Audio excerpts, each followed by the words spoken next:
world-renowned doctor came in and he said, the life expectancy of what you have is 2 years past diagnosis. Yep. And I said to him, I said, well, Doc, hurry me get to work because I could write a whole lot of hit songs in 2 years. Let's go.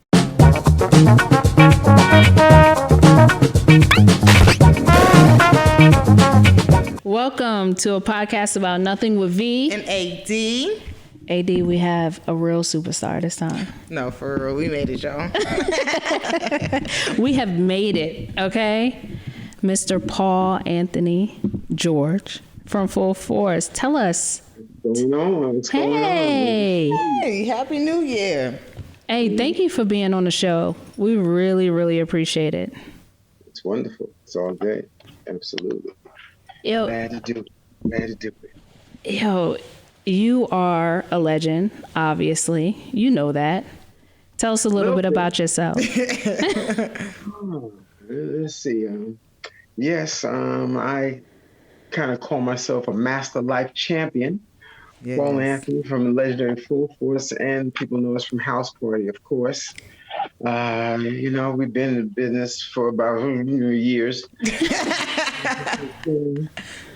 Working with all kinds of people. We've been fortunate enough to work with a host of artists, host of friends over a long career, starting singing on the street when we were young and keep going. So some of the people that we've worked with, I always start with my man, the godfather of soul, may rest in peace, James Brown, being the only producers to write and produce an entire album for the godfather of soul.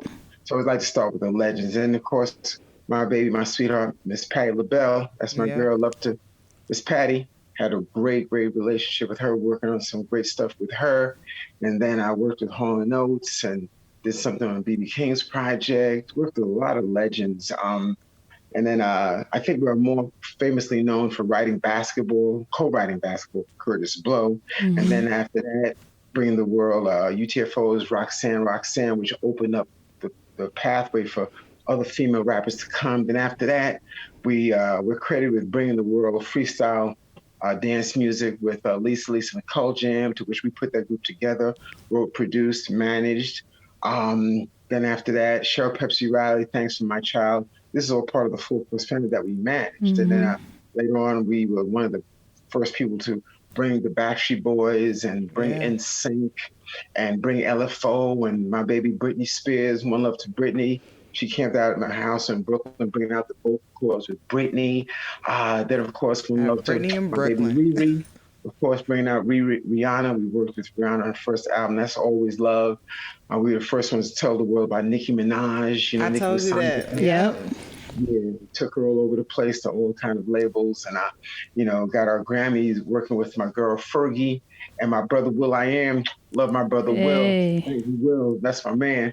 So Black Eyed Peas, my sweetheart Lil' Kim, 3LW, Raphael Sadiq. On our last album, we had 30 gold and platinum artists that came to work on an album for me, being a cancer champion. Got to start off with baby Faith Evans, my girl Faith, Cheryl Pepsi Riley, Vivica Fox, Raphael Sadiq, Allure, Freedom.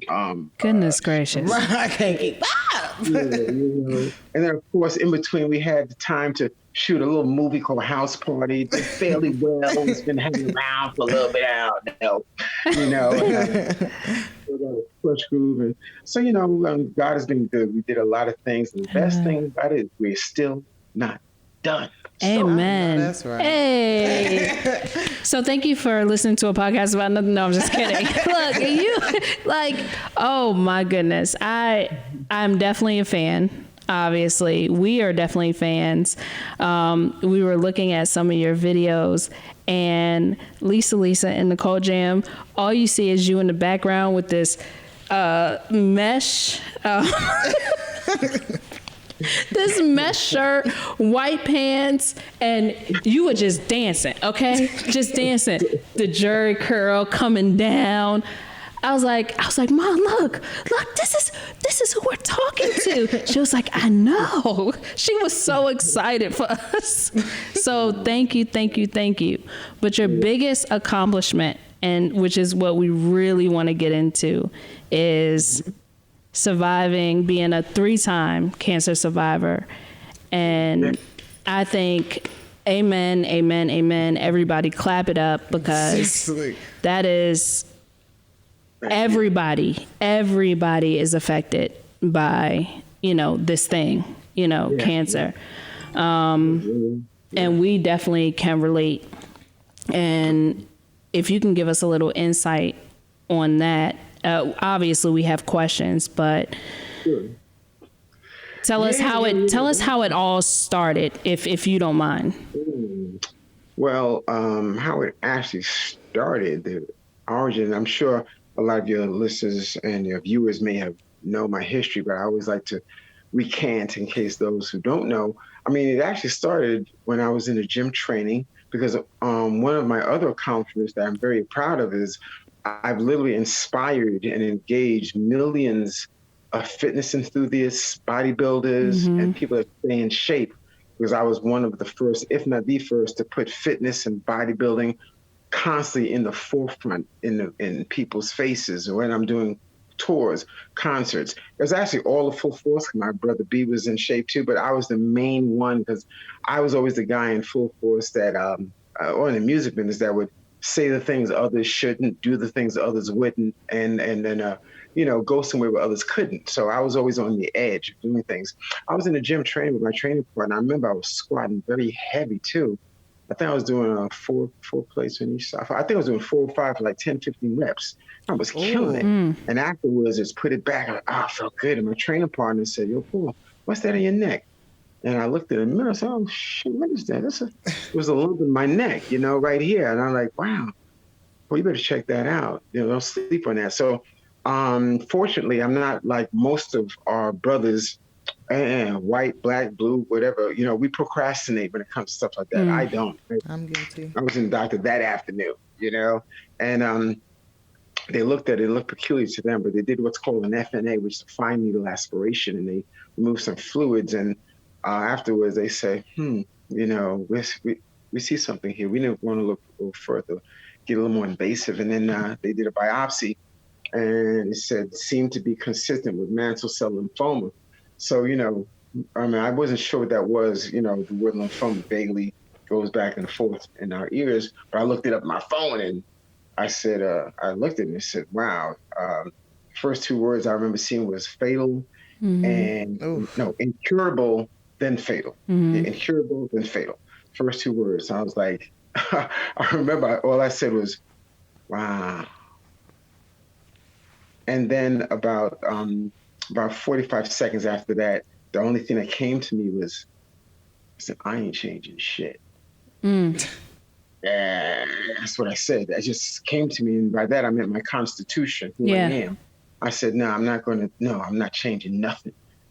That's it. And then a world-renowned doctor came in and he said, the life expectancy of what you have is 2 years past diagnosis. Yep. And I said to him, I said, well, Doc, hurry me get to work because I could write a whole lot of hit songs in 2 years. Let's go. That's the first thing that came to me. But right then it was in the 3rd going to the 4th stage. And then another doctor said, yeah, it's a non-Hodgkin's, which it's not acquired. Mine wasn't inherited.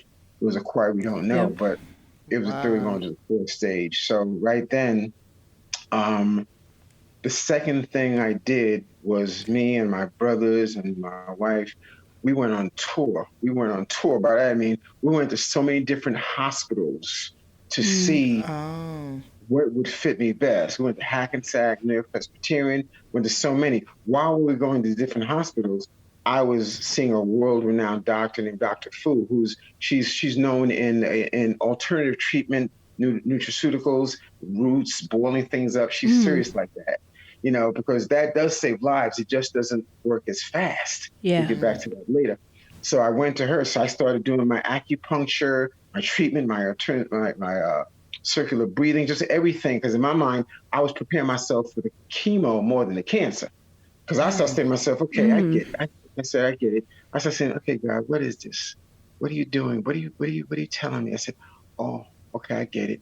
You have something else for me. You have another assignment for me to do, but you want to make sure that my words of life and death is true. I get it. So you got to put me through some.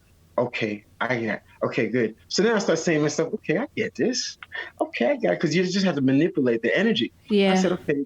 I said, okay, I know what this cancer is. It's nothing more than something to wake up my soldiers. They're asleep at the gate. They bored. They ain't got nothing to do. Wake up, wake up. Cancer, we got something to do. Get up, let's go. I started doing stuff like that in my head, in my spirit, while I was going to all the different hospitals. The last hospital we went to was Sloan Memorial Sloan Kettering, now considered, I think, #1 in the world. And the doctor came out, and my brothers was there, a good friend Charlie Fellman, my wife Michelle, we was all together. And he said, I just like to introduce myself. My name is Dr. Paul Anthony Hamlin. And I'm like, so I looked around the room and I looked at him again and I'm like, thank you. So he didn't know, because confirmation shows her lovely self in so many different ways. You just have to pay attention. That's and true. He didn't know what we was talking about. So I said to him, I said, listen, all my life I've betted on Paul Anthony. And this is the first time I met a Paul Anthony. So I'll tell you what, I'm a bet on Paul Anthony. And that was a confirmation that he picked Sloan Kettering. So after that, it was a long treatment. So the first treatment that he gave me, we knew it wouldn't cure it. We knew it would come back. But the mindset was to either the success rate, or the first thing he did was said, let me test your brothers. And as it turns out, Lou was a 10 for 10 match, the highest donor match you can get. B thought he would be it because him and I work out together, but it was Lou, 10 for 10 match. So we said, okay, let's put that away and let's go through this treatment of That's amazing. Yeah. this different chemos, because one or two things will happen. Either we'll find a cure, or the success rate of an allogenic transplant will be higher, because at that time it was 80%, and my dad's felt now 1 out of 5 now. So we did what's called an autologous transplant using my own immune system, since it was still strong enough. But we knew it would come back in 4 or 5 years, to which it did. But in between that 4 or 5 year span, I said to myself, I've got to do more with this. It's just not about me surviving it and going through it. So I started the Paul Anthony Cancer Champion Foundation, to which my mantra on that foundation is the cancer survivor walks the earth, but the cancer champion conquers the world. It's about tying that mind, body, and spirit together. And then the next thing I did was Lou got in touch with our dear, dear friend, my sweetheart, is Kathy Hughes. Reached out to Kathy, and she said, well, let's do an unsung on Full Force, because a lot of people don't know all the stuff we produced, but let's circle around Paul as well. So I got permission to bring the cameras into Memorial Sloan Kettering. They came in and we videotaped me doing my whole routine, where where I was about to start, and it was surreal. It was surreal. I'm kind of jumping around trying to remember back then, because at that time this was 2000 and I was just about to ask, what year was this? 2007. And this is the second time around, you said? No, this was the first cancer and the first transplant. This is the first cancer. So on the first cancer and the first transplant, that's when Kathy Hughes put it on Unsung. And I remember seeing you going through your treatment during Unsung, and you were working out, doing push-ups, and I was like, who is this man? Like, it doesn't look like cancer from the outside. 'Cause No. every time you see the image or hear it, it's hospital bed ridden. And or if you know anyone who's gone through chemo, it literally drains you of everything. And you were working out. Yeah. I believe that he gives his toughest battles to his toughest warriors. So Amen. like I said, my mindset was I recognize it, I respect it, but I don't own it. So I would talk to just like how when I'm alone with myself, I talk to God out loud. I would talk to my cancer out loud, and then in my room when I'm by myself, I'm like, all right, fool, what are we going to do today? Wait, you going to go up? You going to go down? What do you got to do? I'm trying to eat. I got to take this chemo. Make up your mind. Tell me what we're going to do. Let's work together so I can eat something to eat. Can we do that? And I'm talking to it because I feel the more I talk to him and embrace him, I take his power away. It's kind of like somebody back in the day when you see vampire movies, a guy could put a cross to a vampire, But if you don't believe in the power of God, he will take that cross. Yeah. You got to believe in it. So I said, well, let me take some of his power away. This way I take some of his power away, he'll see that I'm not in fear of you. And then he'd be like, so I started doing stuff like that to manipulate my energy. So I would talk to the cancer. I'm like, okay, but Jesus, all right, cool. Come on, yo, let's go to the bathroom. All right, you're gonna wait here and come with me. All right, let's go to the bathroom. You know, I do stuff like that. This way, it knows that no, your power ain't working here. I recognize, I respect you, but I'm powerful too. I'm special. I'm different. You know, and that was my mindset. Always that. So you know, yeah. Dang. So I'm working out before every treatment. I said, well, let me get my workout in. I'm doing chin-ups on the door, do my push-ups. At that time, they didn't have a PICC line at that time. So they had the IV pole and the catheter. They sewed it into my chest. And I said, hey, y'all, I'm going to take a stroll with my girlfriend, Ivy. Come on, baby, let's go. My IV pole, chilling. And, you know, when Unsung came out, I started getting calls and people say, yo, Paul, yo, y'all episode is trending. Yo, your episode is trending. I'm like, oh, wow, that's dope. What's trending? Because I wasn't too up with that. Lose the social media guru. I wasn't too up. So then I heard that my man Shaq was talking to Rihanna, and Rihanna was posting stuff, and Justin Timberlake was posting stuff, and everybody was, you know, yo, Paul, you the man, yo, da-da-da-da. You know, there was a lot of love coming, that energy was coming. And then, you know, at first we was like, will it be ridicule? I'm like, you know, it don't matter, because, and in the song, if you remember, I said, in the event something happened, I have to leave my mark. With my children, through the interview, I have to leave my mark, you know. And I kept saying to myself, I've lived a life of abundance. I've chosen a gift that God gave me at 10. I've reached high pinnacles. So just in case, let me make sure I leave something. Yeah, you know, like that. Yeah. So cancer came back. You know, it came back, and it came back ferociously. Did it come back as the same? Was it the same thing? Was it lymphoma? No, what happened is, let me see if I remember correctly. Let's stay in chronological order. I do believe that when it came back in the shape of reducing my platelets, I believe, and cell blasts or indicators in the body, if you will, that shows activity at the molecular level. And my cell blast, I remember we was at the airport.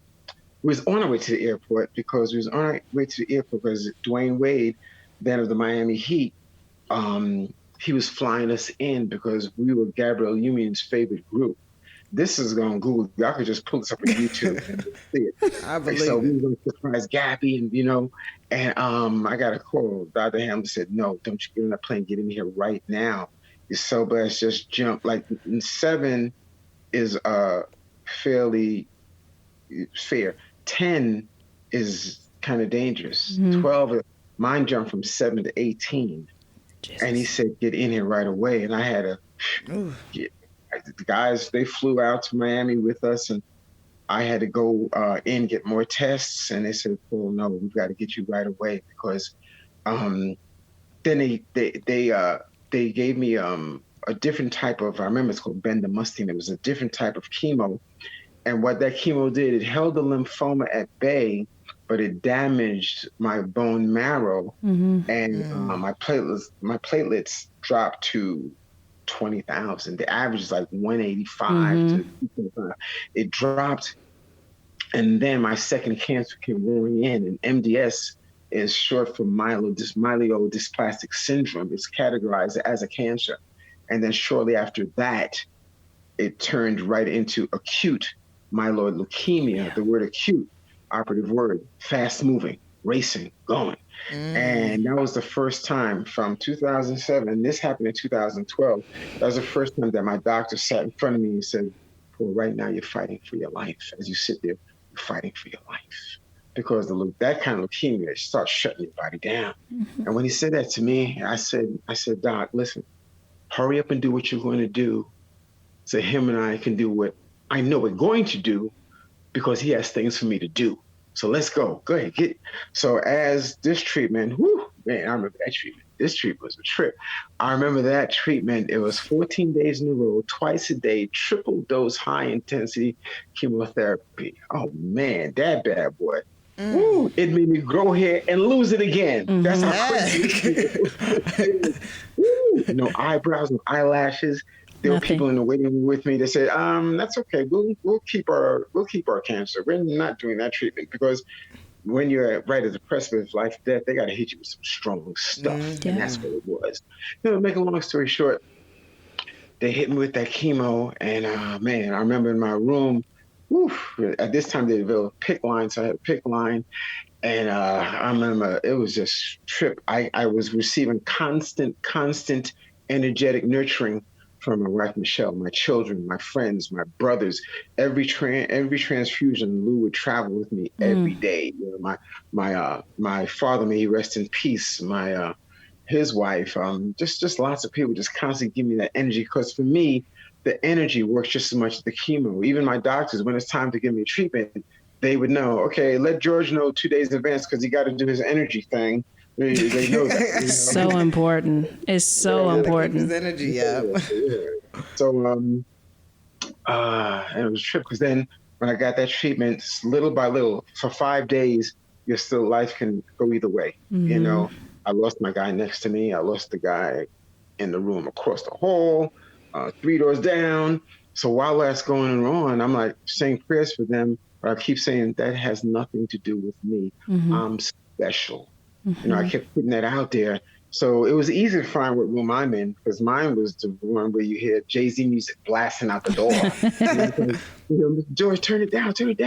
In the meantime, so while that's happening, you have to do laps around the floor, with your IV pole and with your yellow gown and your mask and your gloves. That's why this is not unfamiliar territory. Yeah.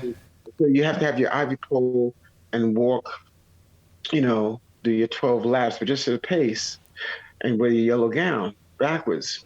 So me, and they still talk about this, I had my headband on, I put my gym gloves on, the yellow gown they're supposed to wear, I wrapped it around my back, tied like Superman around my neck. I had my music on my IV pole, and I'm rocking down holes like this.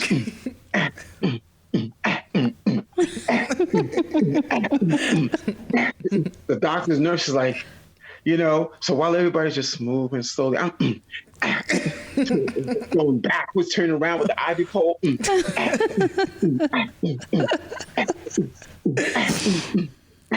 Do my own beat. And next thing you know, I started speed walking fast. And they said, Mr. George, you have to slow down. You have to slow down. So I'm just doing my own thing, man. Just doing my own thing and just not letting it take me. And in between, I would go in my room, do my push-ups, and they said it's still life or death. I have to take it easy. Let me give you a side story that I love. Please do. I was doing it so much that I sweated and I developed a fever. And that's like the worst thing in the world when you get a fever. It's like, no. I had to go be in my room, stay in my room and get this fever out. So I get a knock on the door, and there's 2 women. Mr. George. I'm like, hey, hi, how are you? Yeah, I'm Mrs. Rabinowitz. My husband is 2 doors down, and I'm Miss Williams. My husband's over there. I said, okay, is everything okay? Yeah, we're just checking on you to see how you're doing. I said, no, I got to stay in this room because I developed a fever. Okay, well, we just want to check on you. Let us know. I said, is something wrong? Right. They said, no, our husband said that they haven't seen you for a few days, and they don't know what's going on because normally they see you with your music around, and they refuse to come out of their room until they know you're coming out. Oh, wow. And yeah, man, that shit.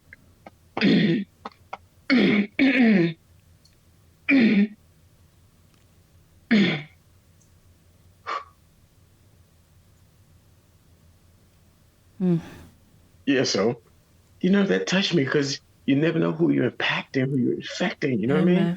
So because I already knew that at the end of all this, I've already been instructed to touch, change, and save lives. I know that's my job. I thought it was going to be when I leave here. He said, no. So when he did that, I'm like, wow. you never know who you impacted. So I said, Miss Williams, I think I'm going to be good in a couple of days. So tell you guys, I'm going to be in a couple of days. I'm going to come out and do my thing. Okay, cool. A couple of days went by. I came out of my room. They was there waiting with their ivy pole. Another person, there was three of them, and me. The oldest guy had a scarf tied around his head like me, and we were waiting. And I looked at them. I'm like, wow. And the doctors, nurses over there is like looking at me. So I said, okay, y'all, listen. Before I got sick, I was at Gramercy Park. So today we're going to Central Park. Yeah, we're going to Central Park. Close your eyes. Let's go there. Let's transport, because I believe in transporting. We're going to Central Park. Okay, watch the people roller skating. Okay, you see the birds, see the trees. It's beautiful. Y'all see it? Okay, good. Be careful, because there's children around. Okay, let's go at this pace. All right, you ready? You ready? Let's go. And yeah, I walked around Central Park. Yep. Walking around, everybody bopping, all the white dudes like, Anthony's bopping here. So that was a great memory I had, man, because that's just a lesson that you never know who you impact. You never know who's watching, you know how you can touch a life. You know, it was beautiful.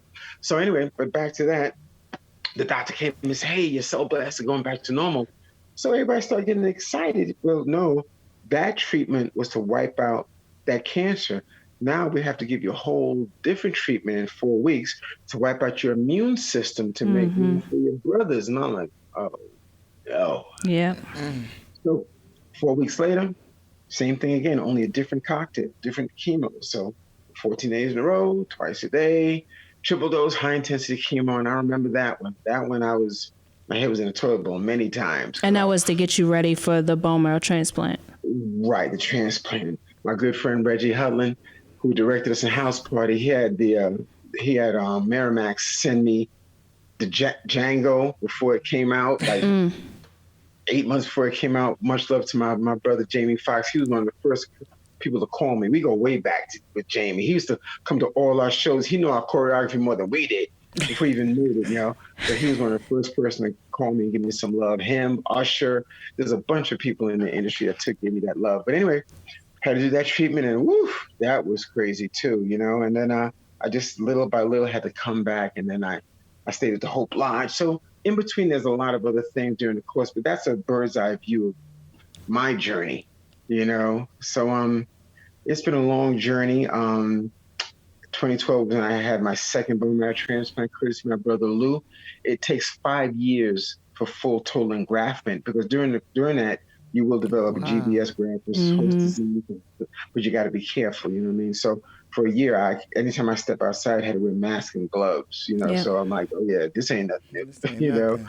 Yeah, so that's pretty much it. So now I've been using the music to fulfill purpose, which is to touch, change, and save lives, you know? Yeah. Ultimately, whatever I do, I'm going to make sure it channels into that. Because when I told him, because when I speak to God, I speak very confidently, you know, because sometimes he's busy. You have to remind him of the promises you made to one another.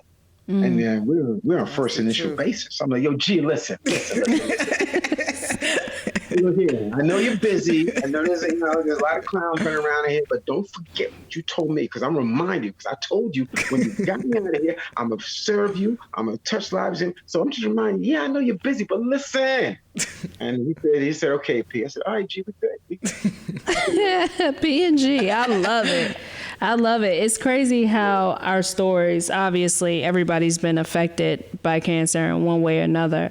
But my sister, God rest her soul, she was diagnosed in 2000 with lymphoma. Literally the same journey. She was diagnosed at stage 4, and they had been treating her for a pinched nerve in her side for over a year. And when they found it, she was 26. I was 17, my last year of high school, about to graduate. I'll never forget it. And she was diagnosed and went through the same thing. It came back as leukemia. I didn't know how common that was for lymphoma to actually turn into leukemia. And then on top of that, how your immune system literally dies from everything that they have to give you.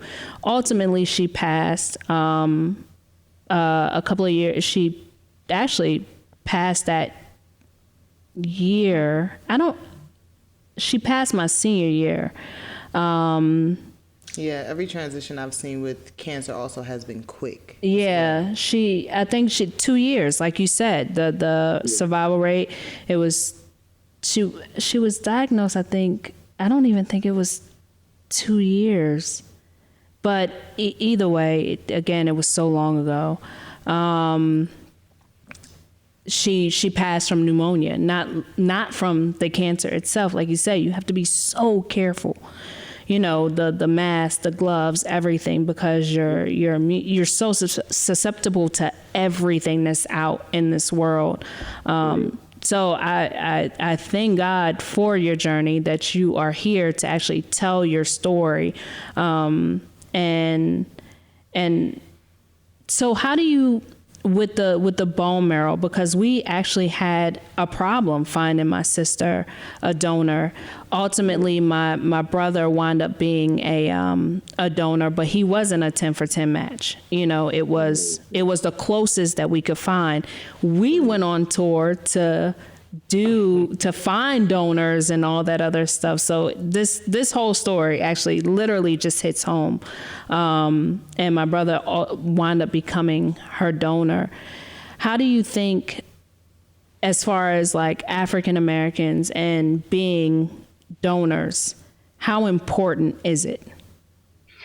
Well, I mean, you just said it. It's very, very important. It could mean the difference between life or death, because once again, me inspiring so many athletes, so many bodybuilders, professional actors that sports people, Mike Jordan, Magic Johnson, Sugar Leonard. I've inspired so many people, but no matter how strong you are, we're still human, and the body can shut down if things are not done accordingly. So the importance of donor match, the importance of even submitting your donor, and it doesn't take much. A swab, can make a difference. Isn't that something? Just a swab can make a difference. So I've done countless amounts of donor drives or viral engagements. My brother Lou has also, just to try to engage and influence and inspire others that, it's so rewarding when you can touch a life and change a life and save a life,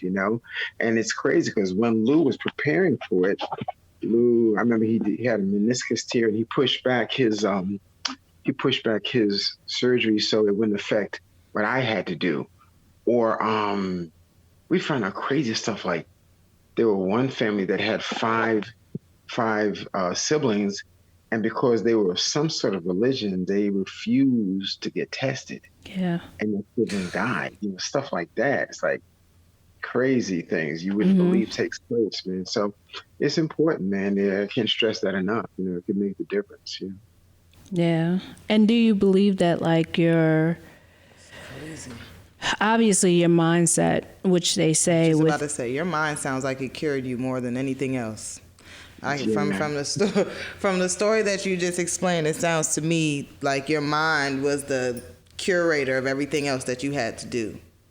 No question. I try to emphasize that when I speak out, do speaking engagements. The mind is a very powerful thing. The mind is the motivating leader, and then the body will follow as the engine, but it's fueled by the spirit.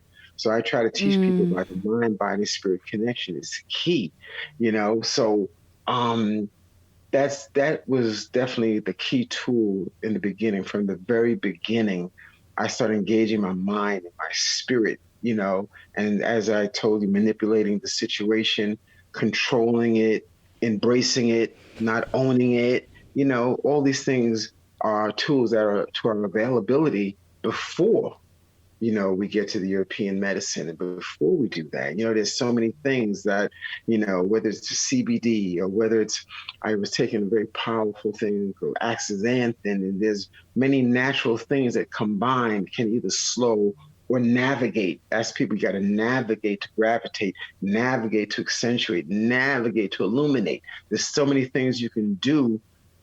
I tell people, I said, look, when you're fighting an elusive enemy, you just don't come through the front door. You come through the skylight, the basement, the window, and keep it off balance, but it starts with you, who you are, so that's what I try to tell people. Don't underestimate that, Yeah, a lot of people underestimate themselves on the power that they have to cure themselves, whether not just from sickness, but like, anything that can control the mind, disease the mind, or anything like that as well. So Yes. that's powerful. I will say that. Do you Absolutely. believe that the combination of Western medicine and all the homeopathic things that you did combined is what also helped to cure you and to keep you on the right path? Do you think you need both? Yes, absolutely.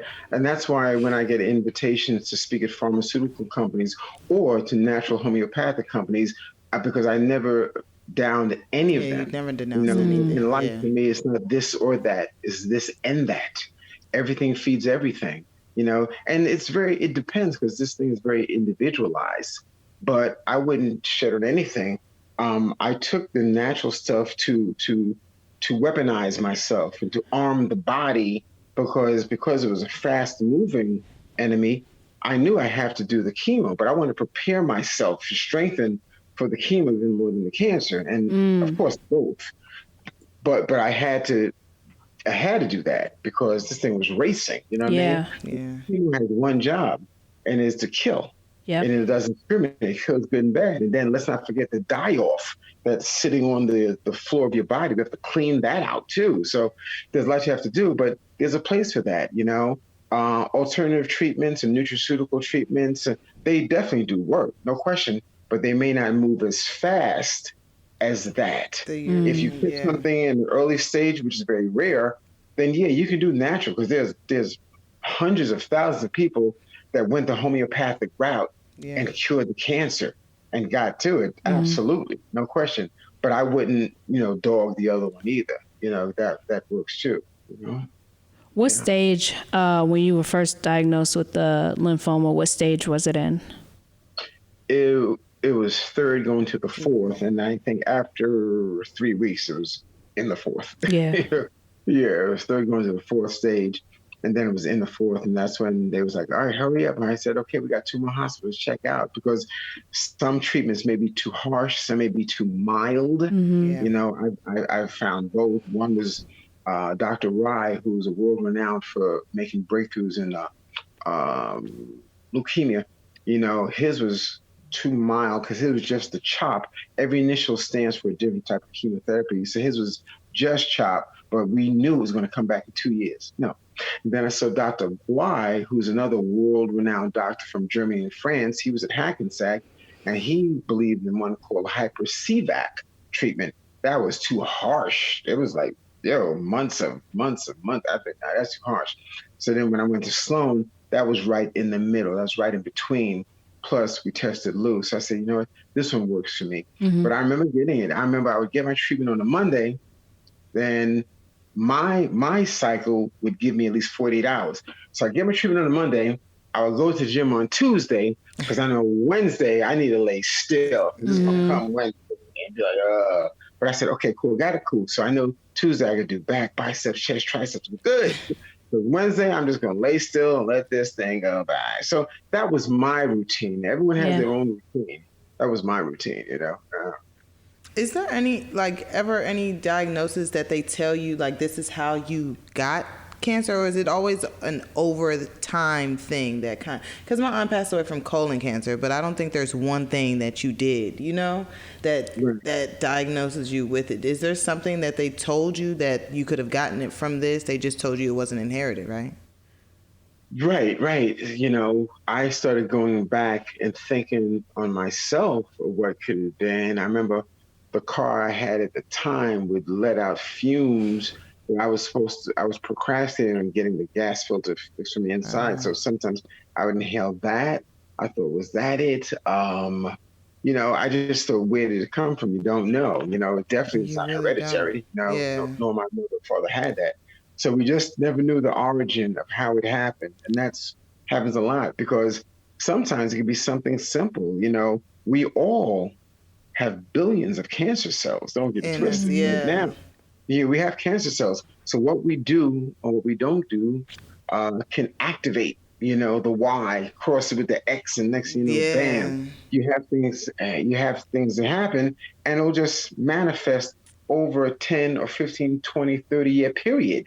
Yep. And then that's why you see older people get it, but they may have had it when they were younger. It just, our immune system is stronger, it handles it, it checks it. But as you get older, it's been growing. That's why you don't want to procrastinate on these early exams. I tell guys, let's not wait. Fellas, we are the endangered species too. We got to stay proactive. And then I started making up phrases, like proactivation times integration equals eradication. And that's one of the things I tell people. You have to be proactive with life, proactive with love, and then let's integrate all the things that we can do to fight this enemy. Like I tell you, it's not this or that, it's this and that. And then that's how you can eradicate disease of the spirit, of the mind. I would often talk to people and I say, to my experience, I found out that the worst cancer is not the ones that I have, and nor is it pancreatic, nor is it lung cancer. Believe it or not, the worst cancer is cancer of the spirit. And the way we cure that is with a steady transfusion and infusion of love and care and being proactive, so that's why I try to tell people, start there, Wow, that's powerful. Y'all hear that? Cancer of the spirit. Clean yourselves out. Okay? Clean yourselves out. Get right. Okay? There's a lot of toxic people in your life. You don't know. But start with you. Start with you. Clean yourself out. Trying to tell everybody else they toxic. Start with yourself. Start with yourself. Clean yourself out and get some love in there. Dang. Oh, this is so powerful. It really, really is. I think it's very, very special. It's powerful. I thank God for allowing you to be able to tell your story. Cause that's a warrior for real. Yeah. The amount of lives and souls that you're going to touch, the fact that you just spoke to it out loud, like that's a story in itself, like, all right, like I get that you're here, but I'm powerful. Okay. I got superpowers. I didn't have to wait to the 21st of December to get my superpowers like everybody else. I've already had them and I knew that. So I think that is amazing. Really, really amazing. AD and I were talking earlier, and I think one of the biggest questions that we had for you was about families. Families who are dealing with it. How can they prepare? What can they do? Once you find out that someone is diagnosed with cancer, what can the family do in order to support, but also for them to stay sane? Like, how did your family do it? Well, first, everybody's built differently. You know what I mean? Because sometimes the family will reciprocate the energy they're getting from you. So it was my job to make sure that the family always know I was staying high frequency, high vibration, so this way they would be doing the same. But if that's not the case, the family, you want to keep the love constant. The love that I had from my whole team was consistent. Once again, my wife, Michelle, my children, my brothers, my mother, my father, friends, it was consistently coming, So you want to do that and keep the vibration coming, keep the nutrition coming, because, man, that chemo, let me see, I think chicken tastes like aluminum foil and fish tastes like cardboard. And it was like crazy, but I've learned early on from my Uncle Paul that your tongue can be your worst enemy. So I ignore taste. I don't give a damn what it tastes like. I'm eating every 2 hours. I'm eating, so family is important just to keep your energy up, when you're seeing them, because you don't know. It's very unpredictable. Keep the energy up, keep the positivity up, keep the love flowing, going, come with gifts. I don't care if it's an apple. Always come with something of a gift, as a box of raisins, because you giving them, that's energy twice personified. You're giving them, so you're actually passing it on to them, whatever it may be, flowers. So I like the give way you them put that. Yeah, that's important. That transformative energy is so key, So, that's the best advice I can definitely give all families, to come together and give that.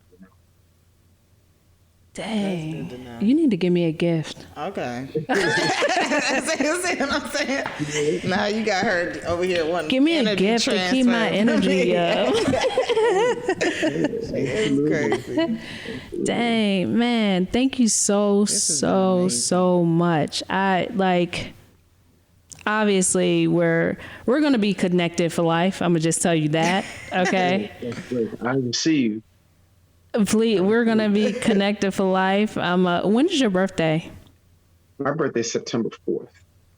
Oh. Everybody amazing born. Virgo babies. Virgo. You're a Virgo. Yes. Dang, them Virgos are something different. Great. Good. I like that. Virgos are something different. I tell you that. Y'all are a special bunch. My mom's a Virgo. Hey, shout out to my mom. Y'all do everything extra, over the top. Have to be the best. Yeah. You have to be. Got to. Yeah. Listen, it's so funny. Now since you navigated that way, let's go in that. Amen. The full force. Anytime it was time for us to get ready, they always knew you got to give Paul an extra hour. Why? Because I'm extra. I've always been that. When we had our homes built, mine was extra big. When I'm in the gym, I do extra reps. I did a radio interview for what was it? We did the morning show with Charlemagne and Breakfast Club. That's the one I watched. Right. And you saw it. He asked me, and I said, I've never been ordinary. I've never been ordinary. And that's the difference between the ordinary and the extraordinary. Yep. Do extra. When I'm in the gym, I do extra reps. When I was in school, I studied extra hours. When I make love, I make it extra long. Whatever it is. I'm over the top with it. I'm extra. I've always been that way. But that's what I feel makes you extraordinary, makes you stand out. But you're right. And tell mom, PA loves the mom. Let me tell you, when in school, speaking of school, if we had to do a book report, I couldn't just do a book report. I had to do a book report and like a physical model of whatever the book represented. In science, it was an essay, but nah. You just want to do an essay? Yeah, Mom. I mean, I think I'll get an A. An A is good enough for you? You don't think you want an A plus the extra credit? I mean, I'm passing. No. It was like these, everything was over the top with my mom. Everything. You should see our Christmas decorations. I mean, Still up. Over the top. Okay. She's like, but they're pretty. They look great. Everybody has theirs down. I'm going to keep mine longest. I'm like, okay. I'm going to beat you. So, man. That's blessed. It definitely is a blessing because y'all make us better. Seriously. that earth groundness of the Virgo. Keep it right there. Try to keep it right there. Man, thank you so much for sharing your story with us, but more importantly for just inspiring a generation. I'm 12 years younger. I'm the youngest out of 5, and I'm 12 years younger than my youngest brother and 21 years younger than my oldest brother. So if you can imagine, Full Force was definitely a force in my household, from movies to music to everything.